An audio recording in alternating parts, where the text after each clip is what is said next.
Mr. Governor, whenever I have an opportunity to speak with Northern governors, I'm always very concerned about education, which they say is the bedrock of any functioning society. Since elected in 2019, would you consider taking out-of-school children back to the classes a top priority of your administration? What have you done so far in ensuring that the issue of having uneducated children on the streets during learning hours is drastically reduced?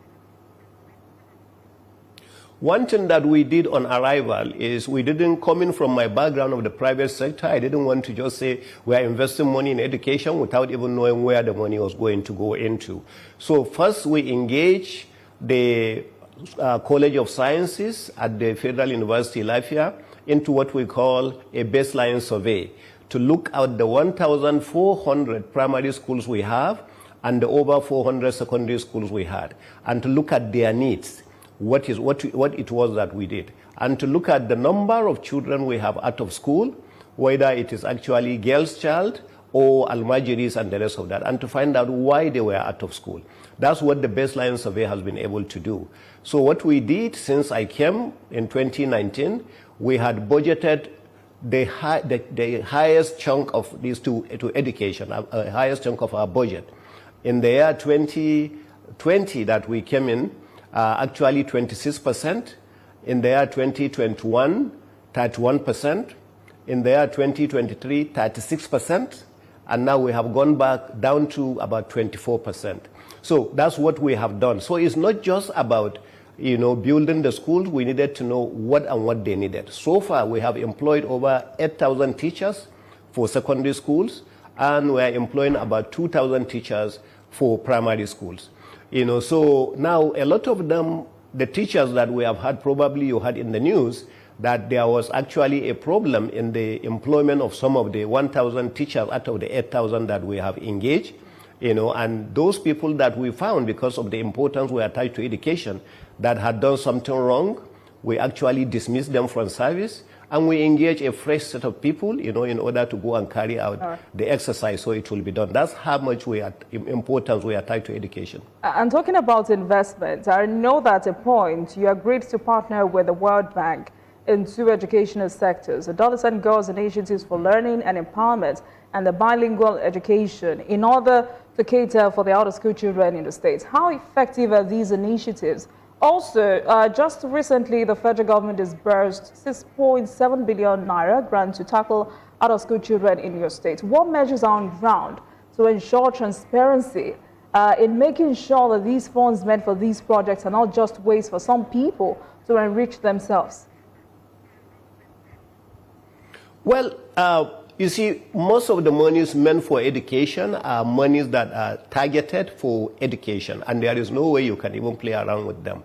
When I talk about what happened during the employment of teachers, has nothing to do with money missing.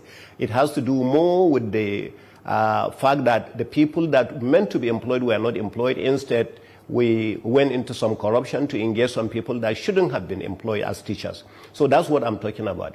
As far as any program that has to do with World Bank, once we come into it, whatever is done is attached and directly to that aspect of education. If it is the Almajiri system that we had, we already have a program, and we have people who are driving this and being supervised, by that. We have 3 major Almajiri schools that we have in Nasarawa State at the moment. They are being concluded. Everything that they have is jointly supervised by both the state government as well as the World Bank. So to make sure that it is in line with the design that had originally. So there is nothing we leave to chances, when it comes to that. And as far as the funding is concerned, there is no fund that is being spent outside that. So you said something about 7 billion. I didn't get that other aspect of it. Let's talk about the creation of the North Central Development Commission, which I'm sure you're excited about. It looks like a new dawn for the region, and most importantly, should act as a catalyst to develop the arrays of potential of the North Central, as well as address the gaps in the infrastructural development of the region. And now that it has materialized, first, how committed are you and your colleagues to getting it up and running, and in particular put to work for the people? Yeah, well, that before I say anything on the North Central Development Commission, I've always used the opportunity every time such has come up to show great appreciation to Mr. President, because we were the only state whatsoever, the only region whatsoever that didn't have a development commission. So we thank the National Assembly for driving that, and we thank Mr. President for actually assenting to that bill. In addition to that, I want to show great appreciation also to members of the National Assembly, that had driven it and made Nasarawa State, life here to be specific, to be the headquarters of it. So we have been working in that area as far as that is concerned. Now, Development Commission, as the name implies, is meant to help the regions in the development of the entire states. And we have 6 states and the federal capital in this manner. So the first time it came up, in order for us not to run into some of the hitches that other development commissions have had, we called for a meeting where we met with the members of the National Assembly and discussed the various areas, of that. And that is exactly what we did. So we are engaging some consultants who are going to assist us by identifying the areas of our own development after visiting from one state to another. And that is what we are working on at the moment. So the management has not yet been set up. We are appealing to Mr. President to consider, setting up the management so that it can take off as quickly as possible. But if you also put into consideration the enormous challenges bedeviling the region, I'm concerned about how the Commission would help bring the needed human capital to drive the developmental needs of the region, in particular, Nigeria in general. Well, there is no reinventing the wheel in this process. There are other commissions. By the way, I come from the oil and gas sector.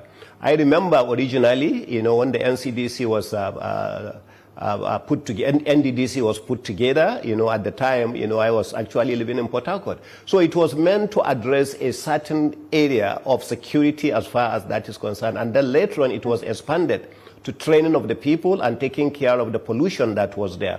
So it's something, that I said, we are looking at specific, for instance, this is a region of agriculture. So we look at the competitive advantages. This is a region of mining.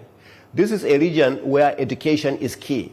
This is a region where we look at our Almajiri systems. What do we need to do? So we have areas of our own competitive advantage, and that is what we are discussing with the management. But as I said, the management has not even been instituted yet, has been constituted yet. So we are working on that. All right.